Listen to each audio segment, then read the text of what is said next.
To automatically change your Galaxy Watch face when work mode in your Samsung Galaxy S24 Ultra is active, you have to set the watch face in the work mode setting to the desired one. To do so, swipe down the top of the screen and then tap setting icon. Scroll down the screen to find mode and routine. Tap mode and routine. While you are in the mode section, tap work. Scroll down the screen. Under change appearance section, tap the Galaxy Watch thumbnail. Next, select the desired watch face. As the example, we will select simple classic watch face. Tap done button to save your selection.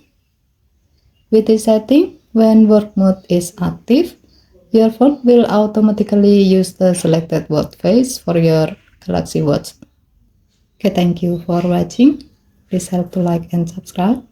Have a nice day.